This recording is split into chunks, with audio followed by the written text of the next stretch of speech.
Bon après-midi tout le monde, j'espère que vous allez bien. Bon Oui, matin. allô? Bonjour. Allô à tous et à toutes.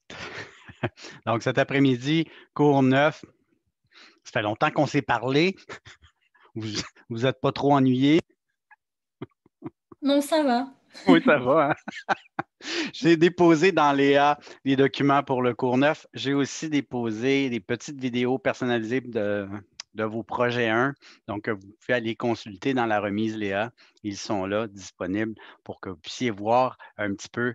Je fais une petite tournée de vos différentes mises en page. J'ai mis quelques commentaires, quelques correctifs à apporter. Donc, ça fait partie de votre job que vous allez avoir à faire cette semaine, apporter les correctifs à votre projet 1 pour l'améliorer, pour qu'on puisse continuer et faire la phase finale de ce projet-là. Donc, j'ai déposé le guide qui vous montre en fait les différentes mises en page qu'on va générer jusqu'à la fin de la session dans ce projet-là, ce que je veux avoir sur chacune des mises en page, puis semaine après semaine, je vais faire une démo de chaque plan proprement dit. Donc, cette semaine, on s'aperçoit que format 11 par 17, légèrement restreint en termes d'espace si on veut rajouter des informations, puis dépendant des types de plans qu'on va faire, on va avoir beaucoup d'informations à mettre sur nos mises en page. Donc, on s'aperçoit qu'on est un peu limité. Donc, première étape qu'on va faire, c'est qu'on va se faire une copie de notre projet 1. On va le renommer pour la phase finale et on va venir changer les dimensions des pages. On va passer à un format un petit peu plus grand, soit le format Arche-C. Donc, je vous ai préparé une page titre qu'on va incorporer. Je vous fais la démo aujourd'hui, comment changer ces mises en page-là pour que ça ne soit pas une tâche trop ardue, trop longue à faire. Donc, il y a des petits trucs on peut faire pour se faciliter la tâche. Donc, ça arrive souvent dans des projets. On amorce notre premier jeu de plan, on s'aperçoit au final qu'on veut avoir des formats plus grands.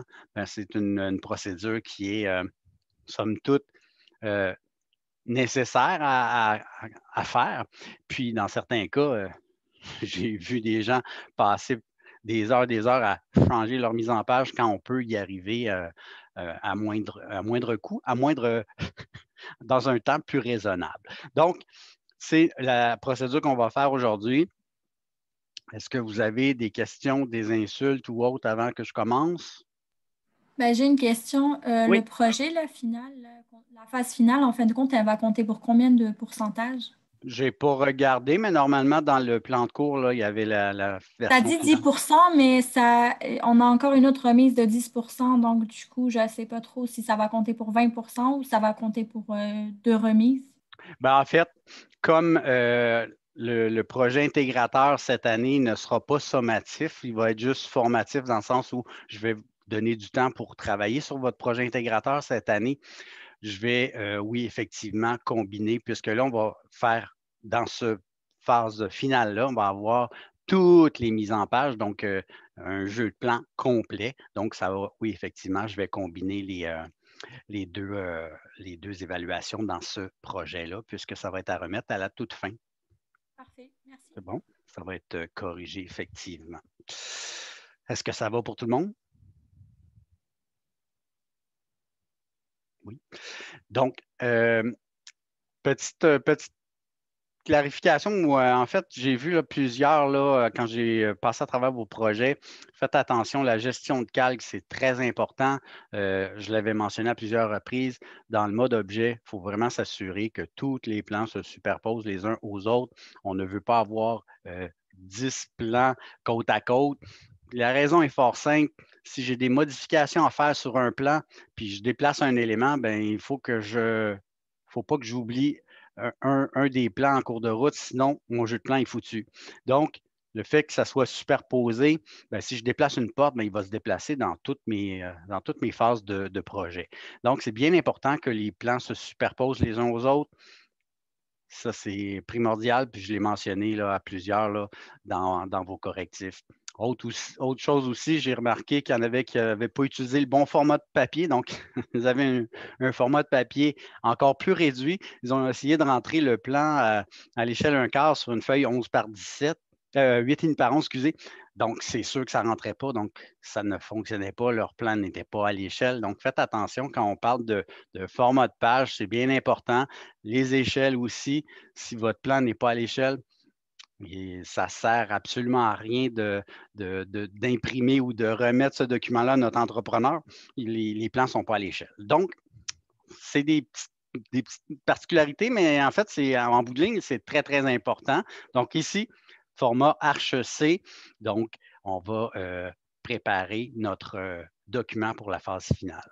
Donc, j'ai téléchargé les 2 documents sur mon poste. Je commence avec le PowerPoint. Le PowerPoint, évidemment, au départ, on nous parle de la nomenclature, en fait, le nom qu'on devrait attribuer à notre document. Donc, ce que je vais vous demander de faire sur vos postes à la maison, de vous faire un répertoire qu'on va nommer 2021, Condo Jean-François, et on va se faire un dossier dans lequel on va mettre tous nos documents. Si on a des images, si on a des éléments de référence, des documents qu'on veut avoir, bien, on se crée un dossier de projet dans lequel on met tous nos éléments de référence dedans.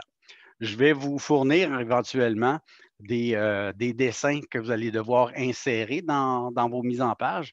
Donc, ça va être important de se générer un dossier de travail dans lequel vous allez pouvoir mettre tous ces éléments-là. Donc, ça va être notre première étape.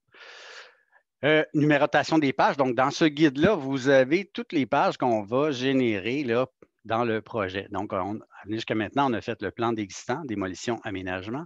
Bien, on va avoir le plan de construction qui va suivre tout après. Plan de besoins électriques, plan de plafond réfléchi, plan défini, puis on va faire des élévations. Les élévations, je vais vous donner la coquille. En fait, je vais vous donner toutes les élévations qu'on peut reproduire dans le projet. Vous aurez à les modifier, évidemment, en fonction de votre plan, mais les contours, tous les éléments vont être là de base. Ça va être un élément que vous allez insérer éventuellement en référence. Donc, on verra l'utilisation des références externes. Oui, on a vu qu'on pouvait insérer des images. On peut insérer aussi des fichiers CAD qui proviennent de collègues, puis on les intègre à notre projet. Donc, on va voir un petit peu les manipulations de ça à travers le jeu de plan. Évidemment, la suite, c'est une copie conforme de votre premier guide préliminaire, donc les échelles qu'on doit utiliser, qu'on priorise en fait quand on fait des éléments architecturaux ou on fait des mises en plan. Donc, on voit ici l'échelle 1/4, c'est l'échelle qu'on priorise habituellement quand on fait nos plans. Parfois des élévations, ça dépend de la dimension de nos éléments. Nos élévations, si on n'en a pas des tonnes, on peut augmenter un petit peu l'échelle à 1/2 pouce égale 1 pied. Les plans agrandis aussi, des éléments sur mesure. Puis les détails, bien, on grossit encore une fois nos échelles pour faire les détails architecturaux et autres. Donc ça, c'est les guides d'échelle. Notre page titre, légèrement différente de celle qu'on avait 11-17. Donc, le positionnement, je vais vous donner mon fichier Arch-C, page titre. Donc, vous allez l'avoir, il est dans Courneuf. On l'a téléchargé. On va pouvoir l'insérer et je vous montre un petit peu la procédure pour faire la chose pour que ça ne soit pas trop désagréable. Plan de l'existant, bon, on l'a déjà fait. On va changer le format de page. Donc, la disposition reste la même. C'est juste le format de page qui va changer. Plan de démolition aussi. Donc, les informations restent les mêmes jusqu'à notre plan d'aménagement. Pour la phase finale, il y en a quelques-unes qui l'avaient intégré, c'était très bien. La légende de mobilier, la légende des équipements, puis on va rajouter la légende des sanitaires aussi. Donc, on voit là tous les plans avec les différentes dispositions. Puis en rouge, j'ai mis les éléments qui devraient être visibles. Puis vos états de calque que vous avez créés, on doit les incorporer à notre projet. C'est ce que je vous avais demandé au dernier cours. Plan de besoin électrique, plan de plafond est réfléchi. Donc, je mets vraiment toutes les mises en page qu'on va générer avec les informations qu'on veut avoir sur ces pages-là. Donc, vous avez ce guide-là, c'est votre élément de référence. Vous avez un questionnement sur qu'est-ce que je mets sur les pages. Ce document-là est là pour ça.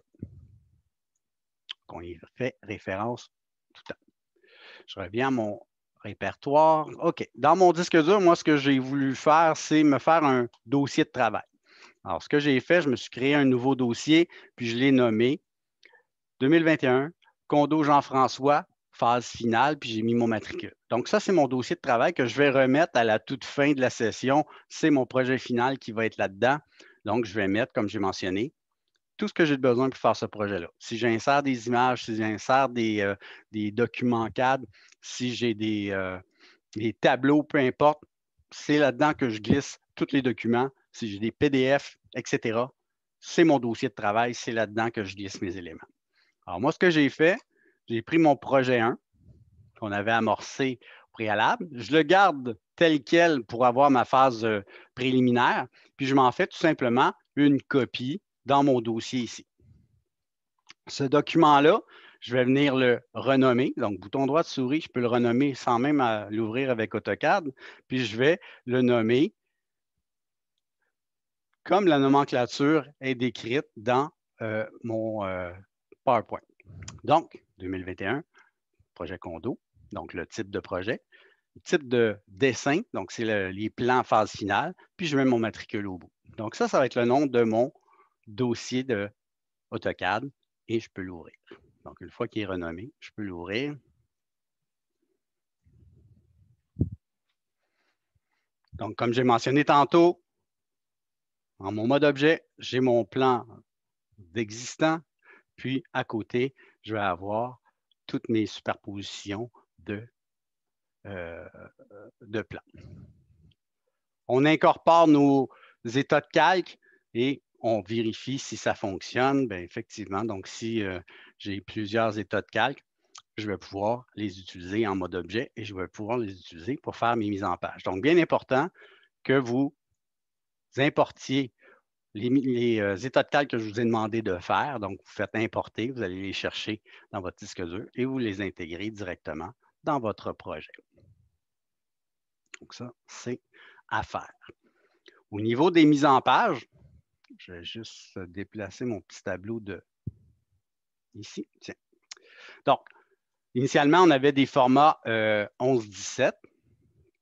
Moi, j'aimerais ça avoir mon format Arch-C.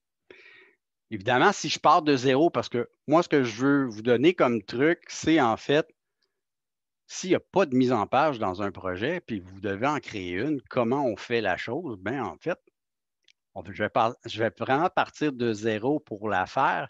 Et donc, si je pars, je clique sur le petit plus, ça me crée une mise en page d'emblée. OK? Donc, je fais OK. J'ai un format de page qui est établi. Il m'ouvre automatiquement une fenêtre de présentation. Vous avez sûrement déjà cliqué sur le petit plus pour voir ce que ça faisait. Bien, ça crée une nouvelle mise en page avec des données de base. OK? On s'entend, la fenêtre de présentation, dans ce cas-ci, je n'en ai pas besoin, je peux la supprimer. L'idée derrière ça, quand je crée une mise en page, c'est de sélectionner mon format d'écran, en fait, mon format de page qui va me permettre d'insérer soit un cartouche, insérer des images, peu importe ce que je veux faire comme mise en page. Donc, première chose que je dois faire quand je fais une mise en page, que je pars de zéro, bien, je vais aller dans mon gestionnaire de mise en page ici. Donc, bouton droit de souris, gestionnaire de mise en page, et je clique sur Modifier.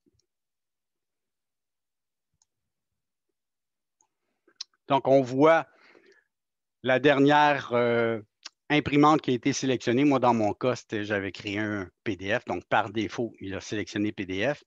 On s'entend, je n'ai pas besoin de sélectionner d'imprimante quand je fais une mise en page de base.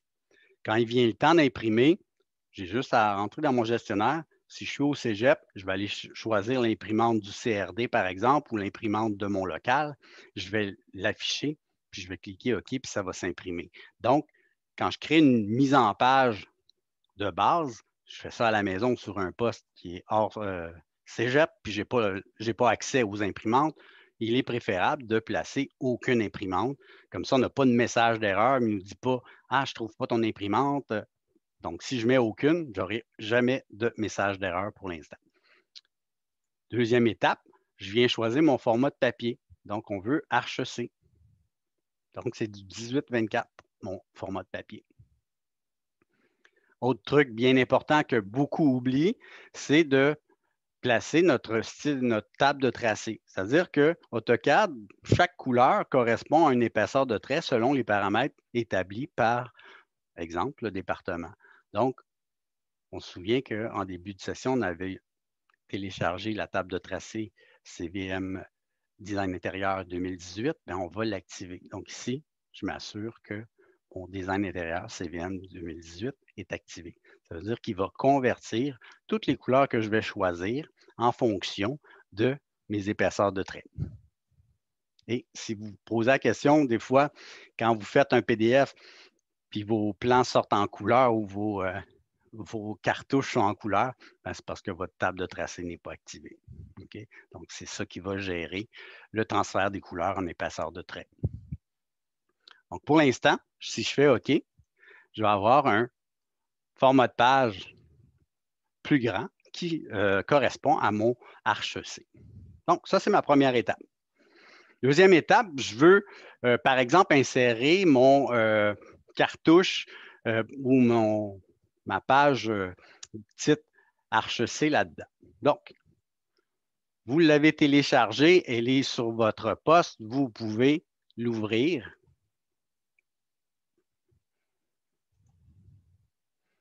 Donc, si je vais dans mon répertoire des AO2, dans mon cours 9, normalement, j'ai le document Arche-C. Donc, je vais l'ouvrir. On s'entend maintenant, j'ai deux fichiers AutoCAD ouverts, la page titre Arche-C et mon projet condo phase finale. Moi, ce que je veux faire, c'est de combiner mes deux mises en page. J'ai plusieurs options qui s'offrent à moi. Je peux insérer le bloc directement. Je peux copier-coller la mise en page à l'intérieur de mon gestionnaire ici. Donc, on peut essayer les deux façons. Ça fonctionne. Donc, si je viens ici, je peux sélectionner ma page. Bouton droit de souris, je peux lui dire de copier. Je peux même lui dire copier avec un point de base. Mon point de base serait quoi? Soit l'extrémité ici, c'est mon point 00. Donc, je peux cliquer l'extrémité ici. Et quand je reviens dans ma mise en page, en fait, dans mon projet, bouton droit de souris, encore une fois, presse-papier, je lui dis de le coller au point 0,0. Donc, elle vient automatiquement s'insérer dans le coin de mon écran. Si vous vous demandez pourquoi les pointillés ne correspondent pas avec la page, c'est comme je n'ai pas d'imprimante sélectionnée pour l'instant, c'est normal que les marges ne soient pas établies.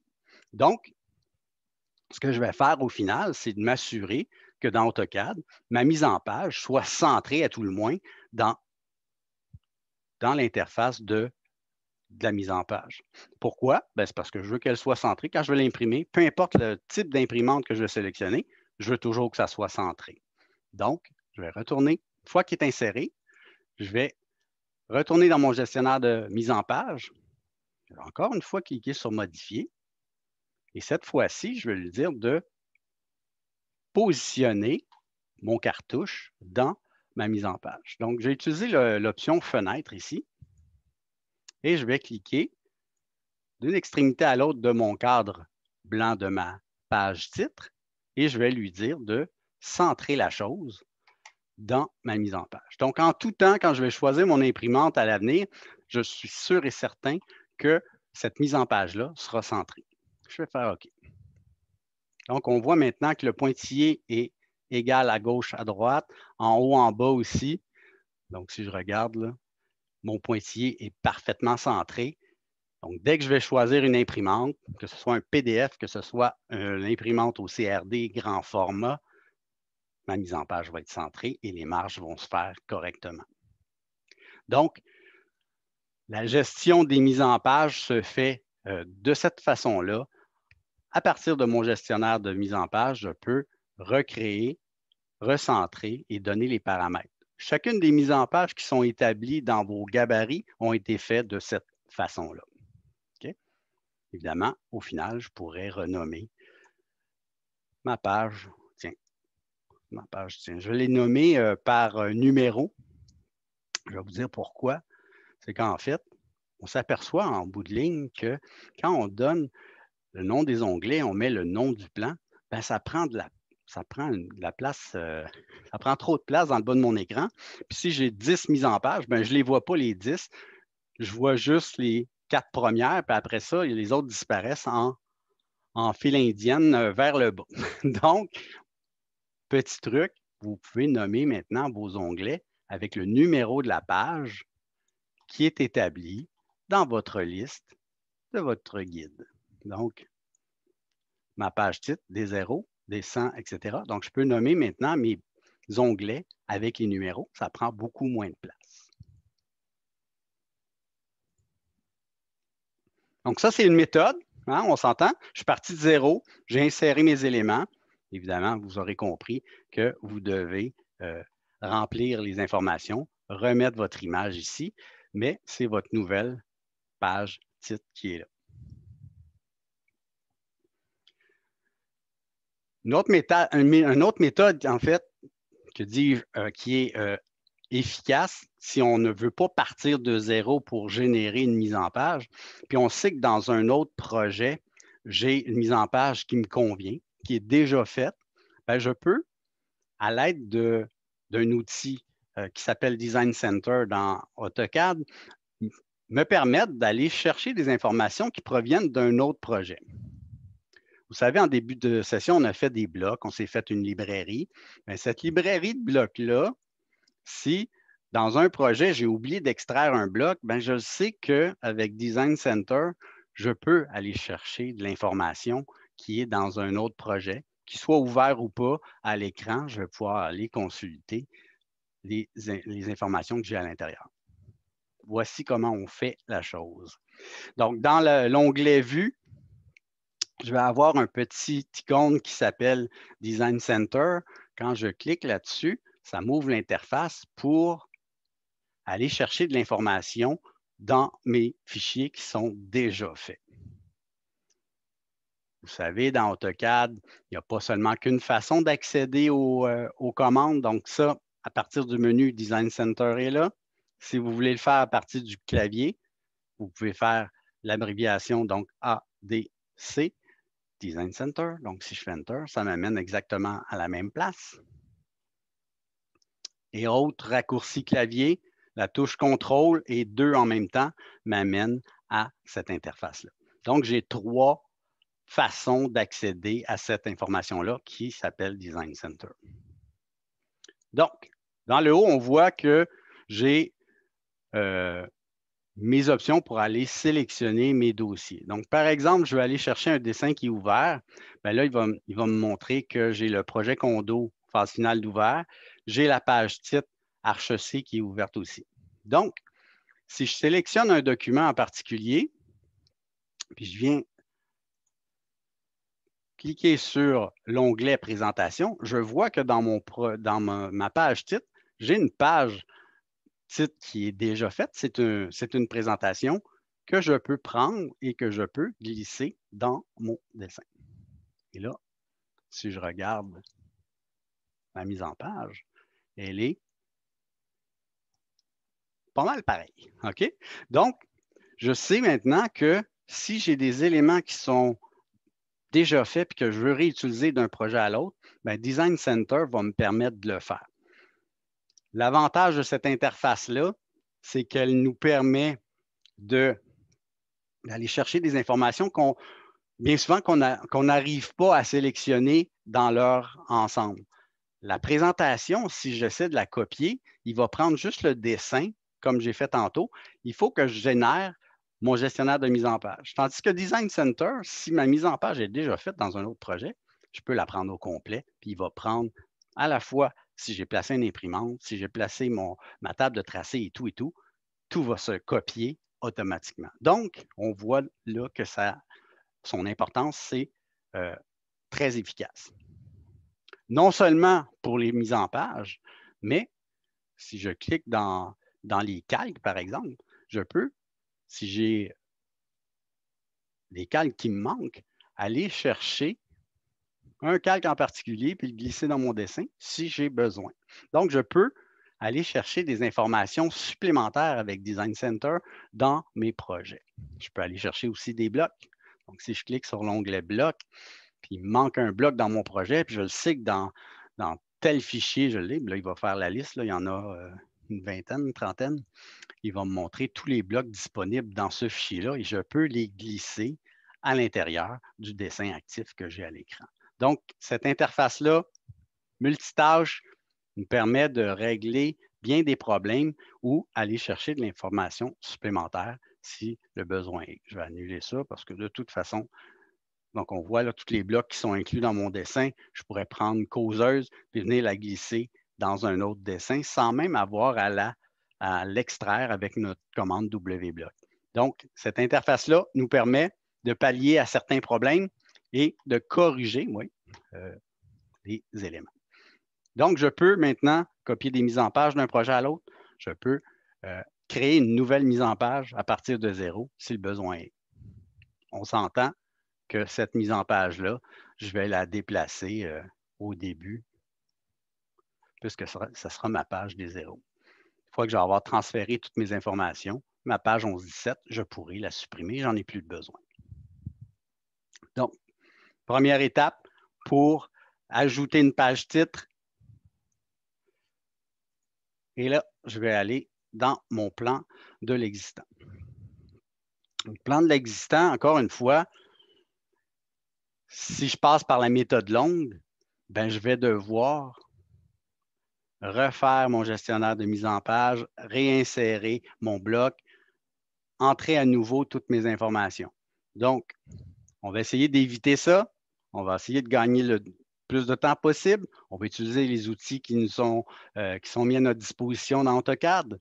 Donc, je vais aller chercher. Dans votre barre de menu, dans le haut, vous avez petite application Express Tools. Express Tools, habituellement, c'est des commandes qui sont soit en test, donc ils vont faire des tests, là, ils vont mettre des ajouts dans les versions, puis quand c'est testé, ils viennent les intégrer par la suite, bien souvent, directement dans les menus. Il y a plusieurs commandes qui sont restées là au fil des années. Là, Express Tools, là, ça date quand même d'un petit bout de temps. Les lignes de brisure qui sont là, ils ne les ont pas intégrées dans les menus, ils les ont laissées là. Tout le monde, on est habitué d'aller la chercher là maintenant. Ils n'ont pas changé de place. On a un petit outil qui est hyper utile aussi. Vous avez décomposé du texte, puis c'est toutes des lignes séparées. Bien, vous pouvez reconstituer un paragraphe avec plusieurs lignes de texte que vous avez décomposées, par exemple. Donc, ça, c'est un petit truc bien sympathique.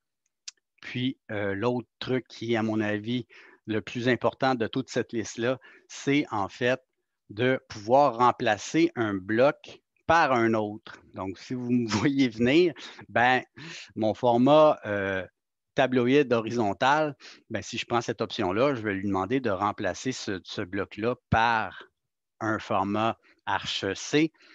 J'aurai juste à positionner mes éléments à l'intérieur, puis ma mise en page va être faite. Donc, c'est prometteur. Donc, voyons voir. Donc, je prends cette option-là. Et là, oui, je peux aller dans ma liste, sélectionner un bloc, puis le remplacer par un autre. Moi, ce que je veux faire, c'est le sélectionner. Donc, ma liste est trop longue. Je vais faire pic. Je vais aller sélectionner mon bloc ici et je vais le remplacer par ma présentation Arch-C.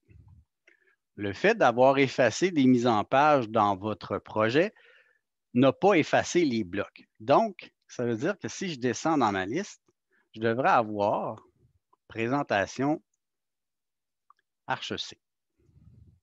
Donc, cette présentation-là, Arch-C, va remplacer le cartouche par mon nouveau format 18 par 24. OK. Donc là, on me dit dans le bas, d'effacer les éléments 11 par 17 tabloïdes, puis les remplacer par mon HEC, bien sûr. Donc, je fais Enter.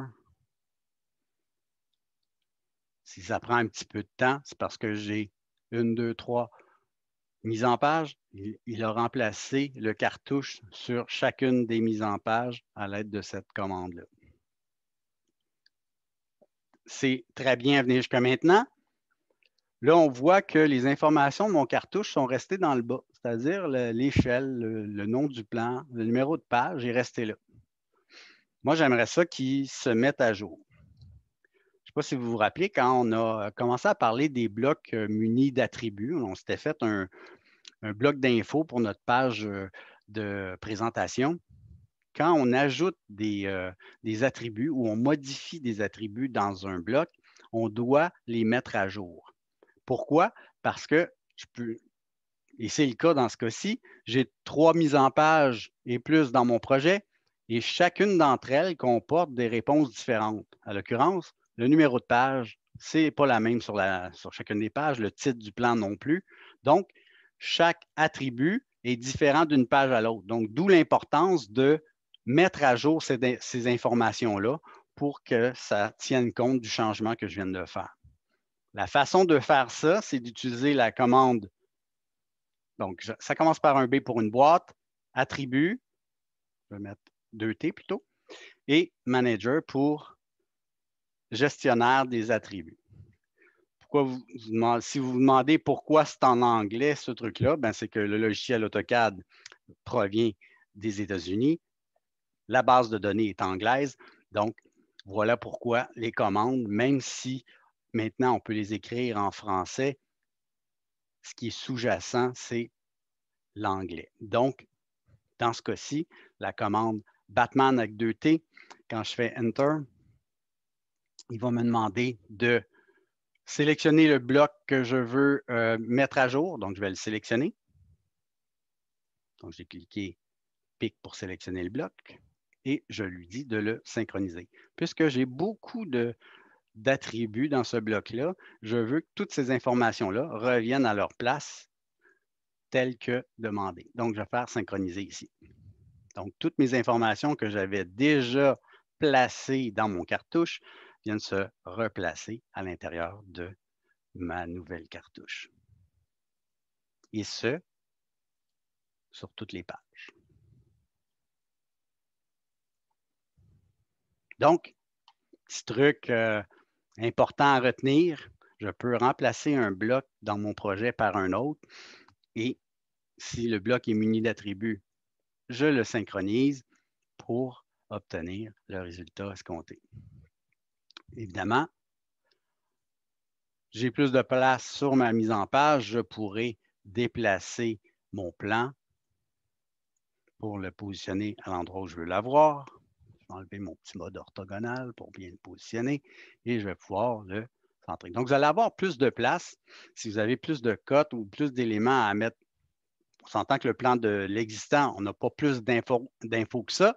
Par contre, plan de construction, plan de besoin électrique, plan de plafond, on va avoir une multitude de symboles, mais on va avoir plus de place pour venir les positionner.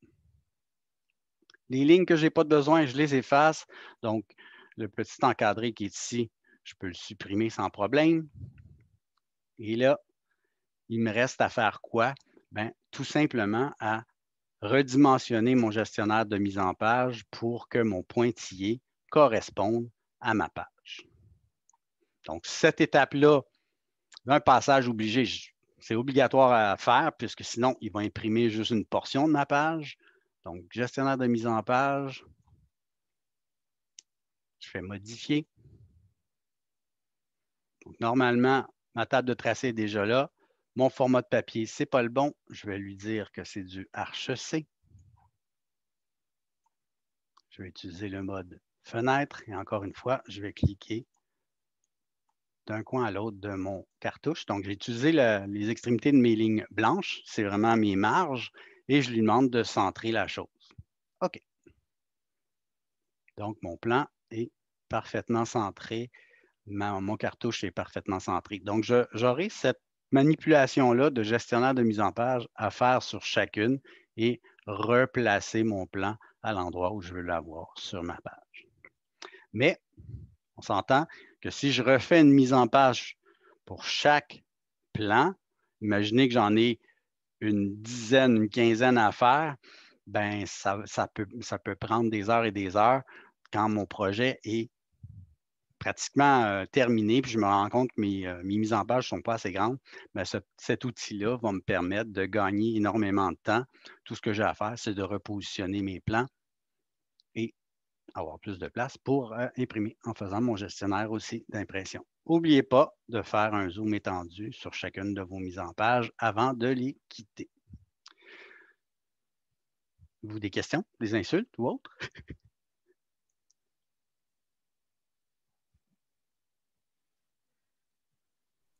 Moi, j'ai une question par rapport à la première page là, de titre. Là. Oui. Est-ce qu'il va falloir aussi corriger là, comme le texte, etc., là, la mise en contexte, etc., parce que des fois, c'est très, très grand ou pas petit, donc du coup, est-ce qu'il faut aussi rectifier ça? Ben, en Donc, fait, on va juste copier-coller. En fait, quand tu copies mon bloc page titre, tous les éléments sont, tu n'as pas à agrandir de texte ou quoi que ce soit. Tout ce que tu as à faire, c'est de venir remplir les informations, puisque c'est un nouveau bloc qui est là. Donc, tu as seulement qu'à remplir les informations et mettre ta série de plans avec la table des matières, comme on a vu dans le guide. D'accord, parfait. C'est bon? C'est ma question. Oui, OK. Donc, si jamais vous aviez eu certaines problématiques avec votre bloc info, bien, il y en a un nouveau ici que j'ai inclus le logo du Cégep dedans. Donc, vous pouvez utiliser celui-là pour votre phase finale. Moi, je veux que tout le monde ait le même contenant. Moi, ce que je veux voir, c'est si vous êtes en mesure de faire les différentes manipulations. Je ne veux pas que vous perdiez des points par rapport à la création du contenant comme tel, mais c'est plus le contenu que je veux voir, ce que vous allez ajouter aux différentes mises en page. Donc, voilà mes critères. Est-ce que ça vous va, ça, pour la présentation? Oui. Oui. Donc, ce que je vous demande de faire, ça, les premières étapes que je viens de montrer, ça, c'est à faire, c'est sûr et certain. Vous corrigez votre, si vous allez voir la petite vidéo là, pour le projet 1, apporter les correctifs s'il y a lieu. Puis, par la suite, ce que vous devez faire, c'est à l'aide du guide, générer toutes les mises en page. Donc, à partir du plan d'aménagement, toutes ces pages-là n'existent pas. Vous devez les créer. OK? Donc, une fois que vous allez avoir modifié votre plan, vous êtes rendu au plan d'aménagement, vous avez replacé votre plan au bon endroit. Bien, à partir de ce plan-là, vous recopiez votre mise en page, vous changez son nom, donc D103 par exemple, c'est votre plan de construction. Vous savez que les notes générales de mobilier, etc., vous n'en avez pas de besoin sur le plan de construction. Vous les effacez et vous ajoutez la nouvelle légende. Ils sont déjà inclus dans votre gabarit.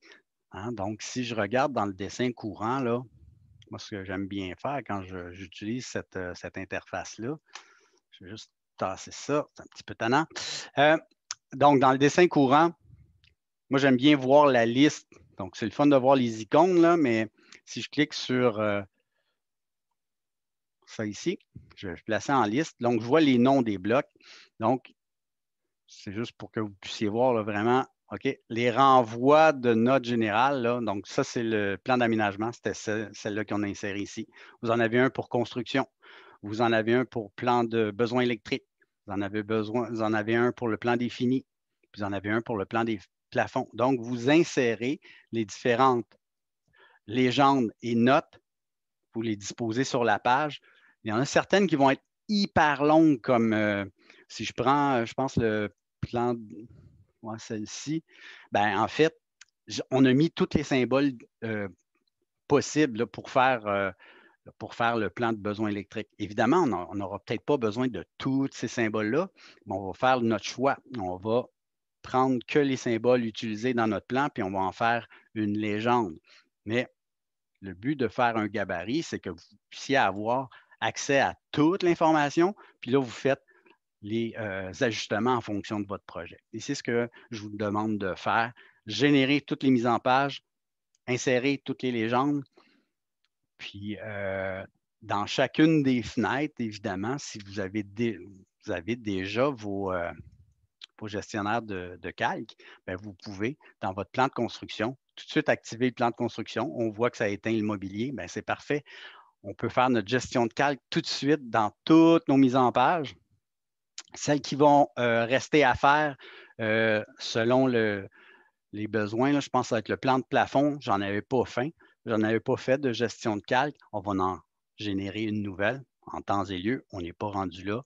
Moi, mon but, c'est qu'aujourd'hui, vous puissiez faire l'amorce du jeu de plan, que pour la semaine prochaine, on ait toutes les mises en page de fait. Tout ce qui nous restera à faire, c'est de vous donner les informations pour créer le plan, puis ajuster par la suite, là, peaufiner les légendes au besoin. Donc, voilà votre travail. Il y en a quand même pas mal. Donc, assurez-vous, moi, ce que je vais faire, comme d'habitude, je vais arrêter la séance Zoom, je vais extraire la vidéo, je vais la mettre en ligne tout de suite. Je reste en arrière-plan pour répondre à vos questions. Profitez de ce temps-là pour, puisqu'on a du temps, de faire en fait vos différentes mises en page. Puis si vous avez des questions, bien, vous pouvez vous reconnecter à Zoom pour me les poser. Je suis là pour ça. Est-ce que ça vous va? Oui. Ça va pour tout le monde. Donc, j'arrête la séance Zoom quelques minutes, le temps d'extraire la vidéo, la déposer dans YouTube pour que vous puissiez y avoir accès. Puis si vous vous reconnectez, bien, je vais être là. Sinon, je vous souhaite une bonne semaine, tout le monde. Merci. Merci. Bonne